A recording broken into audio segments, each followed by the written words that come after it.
นี่ก็ทบอยมาดำมาคาดมาถ่ายซอยนี่ก็คาดแล้วเลยน้ำเต็มปลุกปลอพี่น้องเอ้ยเลิกคนมาดำโลงบ้านเยอะพี่น้องเอ้ยเยอะโลงอันนี้แหละนะก็นับจะตั้งเสาและพุดคุมตั้งเสาก็ดีสองทางติดต่อแพงขวัญสัญราชครับสวัสดีและสบายดีพ่อแม่พี่น้องสู้คนวันนี้ค่อยว่าแพงขวัญก็ได้มาเบิ้งสถานการณ์ที่ ตอนนี้ก็เขาลูกของกำลังดำหน้าพี่น้องหน้าช่างเล่าหรือว่าหน้าของหน้าโลงนี่แหละนะคนดำหน้าก้อนมู่ปีนี้อยู่บ้านกุหินเมืองอาชพรแขวงสวรรณเขตกำลังไข่คนเอาคนมาดำน้ำพี่น้อง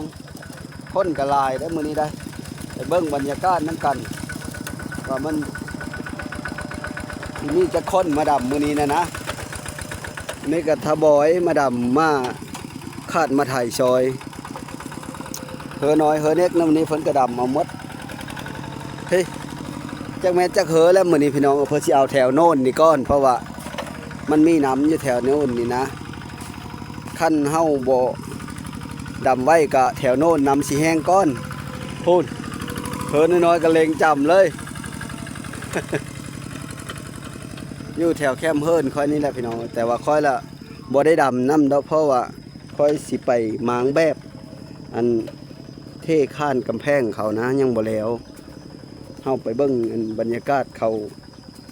ดำหน้าน้ำกันเลยว่าสิมีจะคนพี่น้องมาซอยมื้อนี้นี่ก็คาดแล้วเลยน้ำเต็มปลุกปลอพี่น้องเอ้ยเลิกก็มีน้ำบ่มีเพิ่นกับบ่เนี้ยเพราะว่าเพิ่นใส่จากดูดขึ้นเลยเตอหลายคนเนี่ยลีนี่เสอะ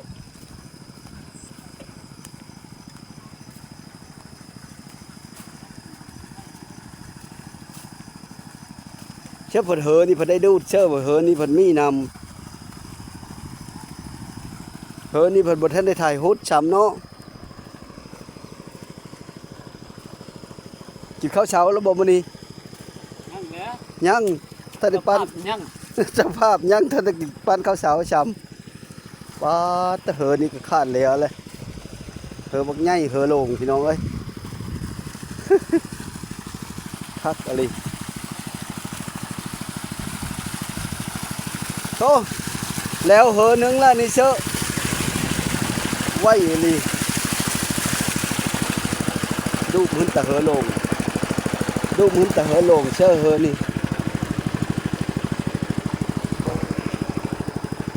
น่ะเจ้าภาพก็ได้ทำไมจะคนพี่น้องมาซอยนะ10 ป้าย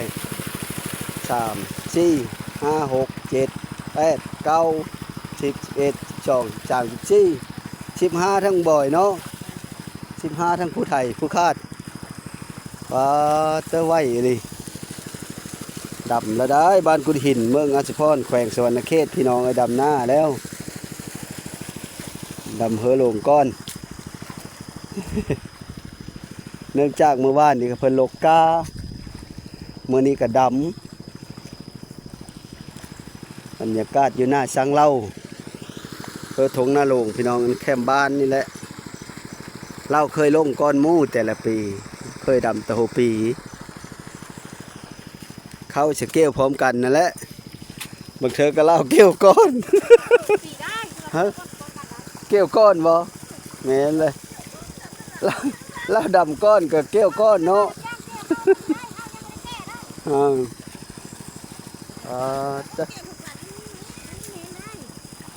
นี่นะจะแวงบ่จะแวงเต้อดำหน้าไว้จะแวงนี่ได้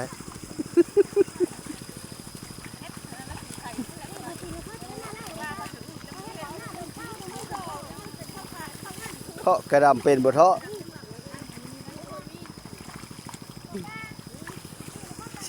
สิบปลายคนเลยไว้อยู่เด้อ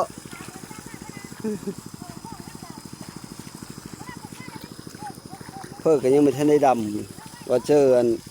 คนก็ได้อยู่แล้วเพราะว่าเขายังไม่ทันได้ดำลายคอยเต็กและท่านได้ถ่ายคนท่านได้ถ่ายฮุดช้ำ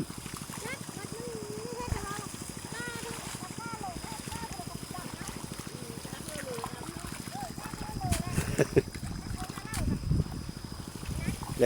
ล้วเฮอนี้แล้วก็ต่อเฮอเทิงนั้นพี่น้องเฮอโลงนั้นมีปิงบนนี้ อยู่เห็นแล้วเนาะดูเป็นเลอะนำเฮอนี้นะคือว่าพอดีคาดอยู่ป่ะไหมมันพอดีแล้วได้ดีได้นะพอเฮอนั้นแล้วบ่มีหมดแล้วเนาะ พอดีคาดพอดีดำแล้วมามอดจับก้อนพี่น้องนี่น้ำพอดีดำพอดีคาดอยู่เพิ่นฮะอย่าดูดเชื่ออย่าให้มันได้หลายกว่าเก้านะเลยเพ้ออันนี้นะ โอ้ผู้สาวจะเจอ ผู้สาวน้อยอย่าพากันไปเชื่อว่ากินน้ำไปกินน้ำเป็นโท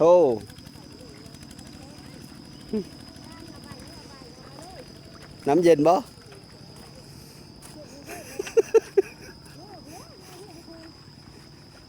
ผู้สาวน้อยรักอายพี่น้อง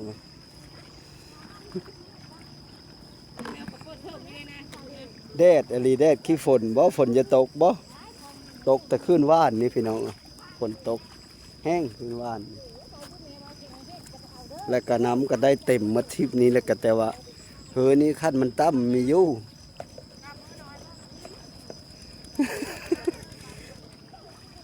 งากไว้บ้านนี่เฉลียวเฮือนั้นบ้านนี่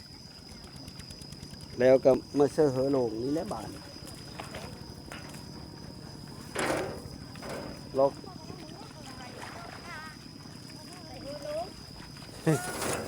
คนมาดำเฮือลงบ้านนี่เฮือเยอะพี่น้องเอ้ยเฮือเยอะเฮือลงอันนี้แหละนะเฉพาะเฮือนี้นะได้จักชอบปะมี่แต่ละปีนะปะมี่ได้จักชอบเฮือลงนี้แต่ละปีนะฮอดบ่50 40ชอบพี่น้อง40 ปลายชอบเฮือนี้นี่เฮือเดียวนี่ก็จะพ่อกินและสองผู้เมนเนาะ สองผู้เม่พ่อกินเฮือเดียว40 ปลายชอบตื่มเชื่อเฮืออื่นอีบาทพี่น้องมาเบิ้งพี่น้องเอ้ยมือนี้น่ะบ้านกุฎหินน่ะลงหน้ามือนี้น่ะหลายเจ้าได้พี่น้องแดดแฮม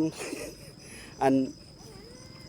เขาเสาทุ่มว่าตามเพิ่นเว้านั่นนะเขาเสาทุ่มเขาหมอแก้น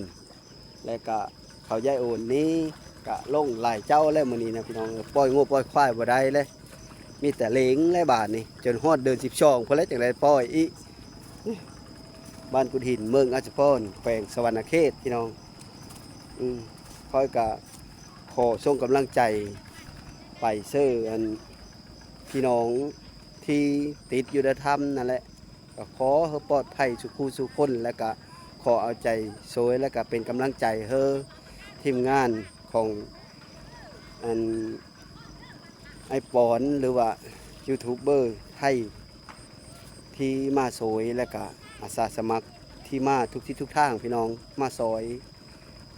คนที่ติดอยู่ถ้ำที่เฮาไปขุดถ้ำอยู่เมืองบ่อแตนแขวงอุดมไส้แล้วพี่น้องก็ขอให้ประสบผลสำเร็จและก็ให้ตลอดปลอดภัยสุขสุคนก็ขอให้ออกมาได้ซอยได้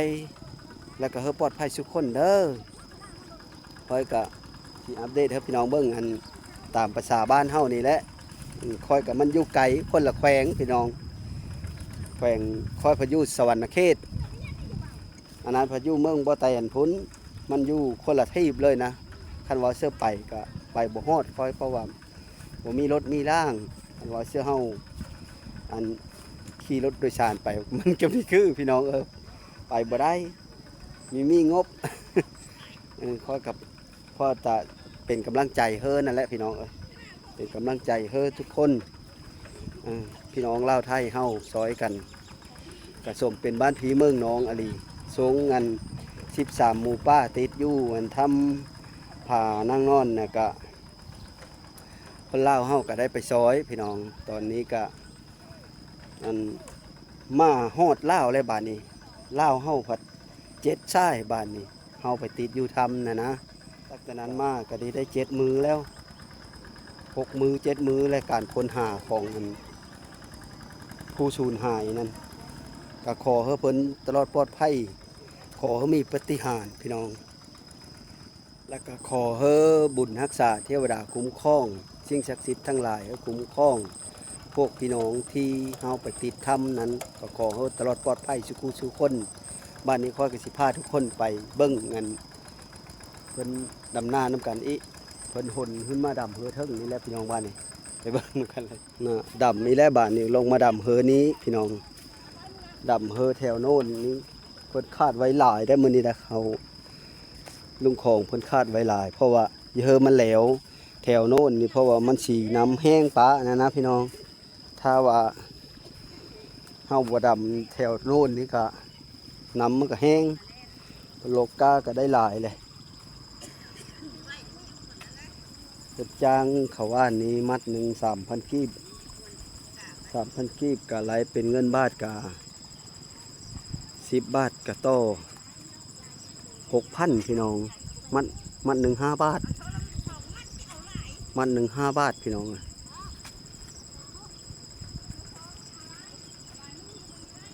มัดกานะมัดหนึ่ง5 บาทนะมัดกานี่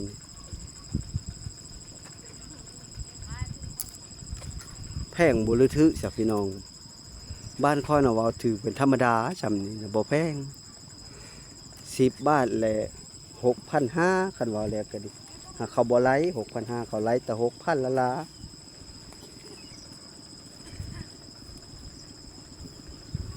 แล้วก็ไล่เป็นเงินกีบกะ5 บาทมัดหนึ่ง5 บาทไล่เป็นเงินบาทไล่เป็นเงินกีบกับมัดหนึ่ง3,000 กีบ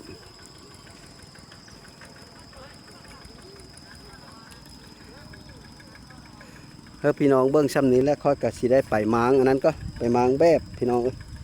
และจังพาพี่น้องค่อยก็เฮ้พี่เฮ้น้องเบิ้งซ้ำนี้แล้วพี่น้องค่อยก็ไปเวะค่อยก้อนเพราะว่าค่อยเท่กำแพงเพิ่นกับเจ้า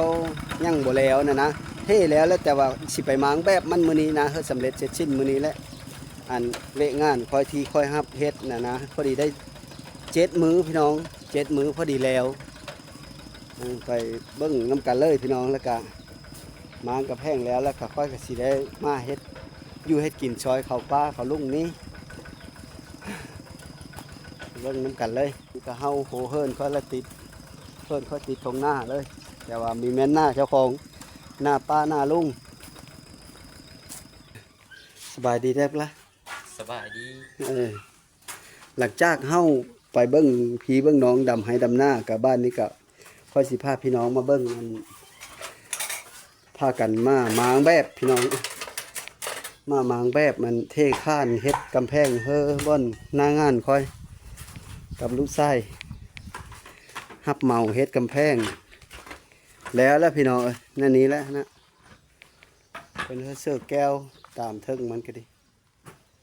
แล้วพอดีได้7 มื้อ8 มื้อแล้วมดพี่น้องเทแบบมันก็นับแต่ตั้งเสาและขุดขุมตั้งเสาก็ดีทั้งหมดก็13 ห้องเนี่ยนะมูลค่ากับบลงบลายแล้วพอได้ซื้อน้ำมันลงหน้าพุ่นละนะแล้วมาละเทคำว่านนี่เฮ็ดกับลูกชายลา2 คนเฮ็ดกับลูกชายลากับแม่เพิ่นนั่นแหละเคยพากันเฮ็ดมาปีนี้เฮ็ดเฮิรนกะได้4 บ่อน5 บ่อนเฮ็ดแล้วได้แล้วก็ต่อมาเฮ็ดกำแพงอันนี้แหละก็พอได้เงินซื้อน้ำมันลงหน้า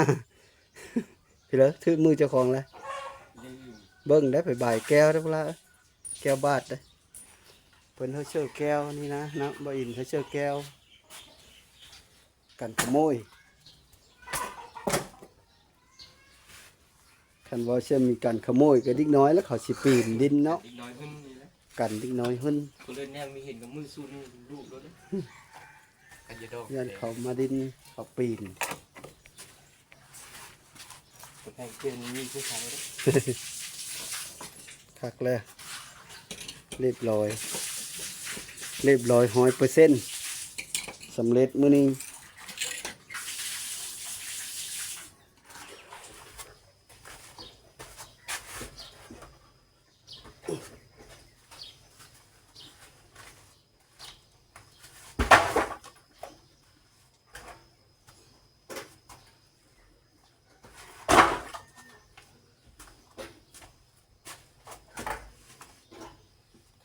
คักแล้วพี่น้อง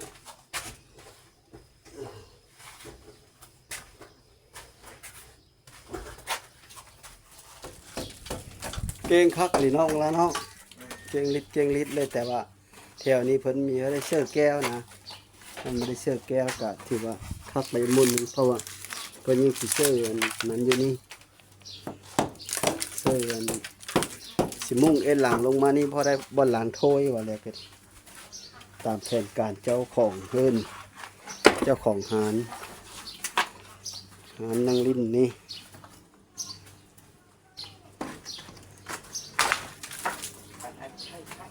ฮะโอ้บึ้ม โอ้คักอลีเก่งลิดเลยนี่ผ่านและสำนี้แหละแล้วจะซ้ำนี้เพราะว่ามันทำงานบ่ได้ทราบพี่น้องก็หลายยากมีแต่เท่าตั้งเสาที่ข้านแล้วก็คือว่าสำเร็จมื้อนี้แหละสร้างเก่าเฮ็ดลึก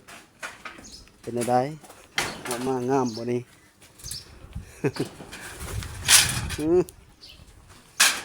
เกาะเลยเล่นเป็นอะไรเลขเนาะเพื่อคืนนี้เลขกระปูเลขเขาห้ามนะรถบ่เลขเขาอันนะเลขกระปูเลขเพื่อได้วะมันเขาอันว่านนี่นะเลขมาเลขปูเลขกุ้งเลขควายแล้วก็เลขนางนำเลขหมาเนาะเขาอ่านว่านี่อ้อเลขกระปูป้าตะสิได้เด้ สิได้เด้อนั่นเลยเนาะหมดบทถือจำชื่ออันชื่อเลขเพื่อว่าเขาชื่อนะชื่อเลขหนูอ้อเลขกระปูซื้อฟังเบิ่งพี่น้องป้อง10,000ซื้อแนวหนูมันกินกระปูเนาะ เลขหนูผัด15 55 95เลขหนูพอชื่อผัดเลขหนู ซื้อเลขหนู15 55 95มันอ้อผัดอันเลขกระปูมัน3979โอ้ก็คนละทีบเลย ย่ามันมีชื่อเพิ่นบิถือได้เลขนี่คันเฮามีชื่อคันชื่อกระถือคันมีชื่อกระบ่ถือ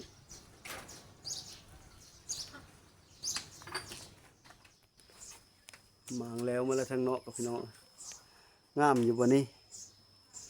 สว่าคักแล้วโอ้เนี่ยคักแล้วพี่น้องคักเลยผ่าน งานบ้านเนาะเฮาซ้ำนี้แหละ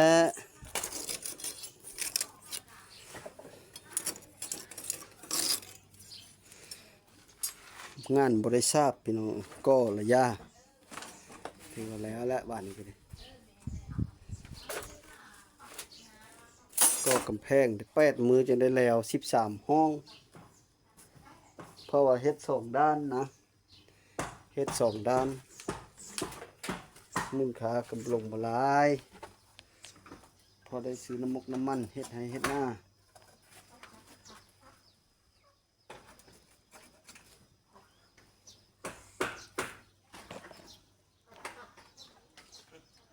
ทิมโจมทิมรถไปได้บ่ล่ะอ๋อเธอละสินได้อยู่หั่น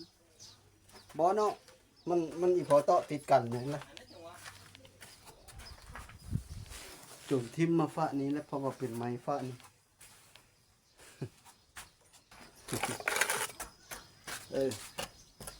ซัดไปทั้งนั้นเลย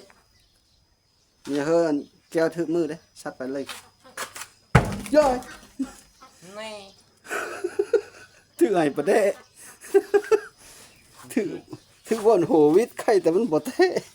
ตึงโลดโอ้ยถือโหห้องน้ำอยู่นี่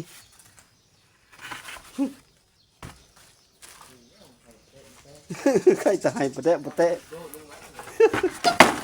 จะเหม็นอึ้งครับที่ให้ประเดะเตะนี่เชียว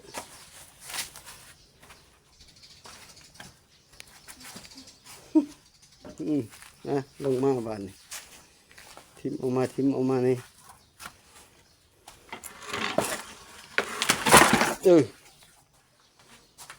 เรียบร้อยหมางแบบ แล้วมาแล้วเหรอวะ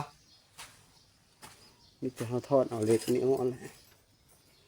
ทอดเอาเหล็กอันนี้พี่น้องเหล็กที่ค่อยหัดไม้แบบมันเขาบริใช้ไม้ค้ำไม้หยันไปเลยได้ค่อยเอาเหล็กอันนี้หัดเอารถพวกเฮ็ดมาจนสุดพุ่นละพวกนั้นเฮ็ดมาจนสุดพี่เลย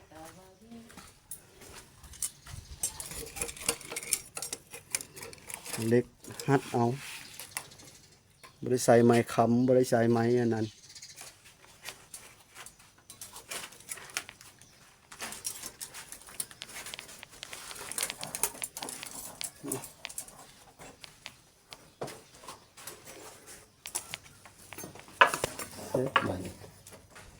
เด็กเจลินก็ดีเด็ก เจ้าของหานกินข้าวเช้าแล้วบ่มันนี่ กินแล้ว ไอ้เก่าได้ย้อนจะได้ลูกชายลูกหนักตลอดพอพลาดมาหับเมาตลอด สางเก้าเฮ้ยเลยหมู่เฮ็ดไม่ได้สางเก้าเฮ็ดได้ แต่งยอง เริ่มหมู่เฮ็ดไม่ได้แล้วสางเก้าจัดเถอะมื้อเนี้ยไถหน้าเชื่อเล็กชง แล้วให้จะได้ ขาดหน้าเชื่อเล็กชงแล่นเลยเพิ่นบัดย่าแล้วก็ปากกระป้องป้อง เจ้าผ้าเฮ็ดเลยผ้าเฮ็ดก่อนโย่คนเดียวเลย นี่ถือเลขแล้วบาทนี่เนาะ ถือเลขแล้วได้พี่น้องเอ้ยแล้วงานเลยชื่อเลขอลีกับบ่ถือมวยซื้อแล้วคันมีซื้อเพิ่นเฮ็ดจังมีโอกาสถือซื้อน้ำฟันพี่เลยก็ซื้อน้ำซื้อบ่หลายป้อง 5,000 10,000พอได้ฟังน้ำหมู่หั่น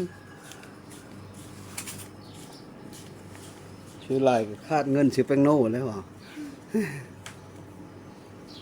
พอไปเชื่อมัน พอไปหน้า พอไปหน้า ครบแล้วเหรอวะ ครบแล้ว นี่ นับ นะ เบิ่งดู เดี๋ยวพระเจ้าว่าครบแล้วก็ย่าเลย ขอบใจหลายได้เล่นเด้อ ขอบใจทุกกัน ขอบใจเลยได้ ใจเลิก ถือว่าสำเร็จเสร็จสิ้นพี่น้องเลยมาจากมาเฮ็ดงานเฮอเจลิน ลูกสาวเบ้าอินปันนี่แหละพี่น้องว่ากุหินเมืองอัสพรสวรรณเขตแขวงสวรรณเขตนะแล้วก็มื้อนี้ก็ได้แล้วสำเร็จเสร็จสิ้นแล้วก็ค่อยก็สิได้กลับมื้อละบาทนี้มาหมางแบบแล้วก็รับทรัพย์พร้อมชื่อเลขมื้อนี้นะบ่ลงบ่ลายแล้วพอได้ซื้อน้ำมันลงดำหายดำหน้านี่แหละแต่ว่าอันผู้ดำก็ดำเลยหลายเจ้าเลยดำมื้อนี้นะค่อยก็ยังบ่ทันได้ไทยฮุดซ้ำแต่มื้ออื่นว่าสิไปไทยฮุดมาฮอดนี้ก็สุดท้ายก็ขอฝากความหวังนำพ่อแม่พี่น้องที่ติดอยู่ในธรรมนั่นแหละก็ขอเฮ็ดซอยออกมาได้แล้วก็ขอฝากทางทีมงานนะก็เพื่อตลอดปลอดภัยสุขุสุขคนแล้วก็ขอให้อยู่ดีมีแห้งผู้ที่เฮามาเบิ่งคลิปแล้วก็ขออยู่ดีมีแห้งขอโชคเข้ามาให้ร่ำให้รวยเพื่อบุญคำนำสู้ถือเลขถือโหยสุขุสุขคนเด้อ ร่ำรวยสบายดีอยู่ดีมีแห้งสบายดี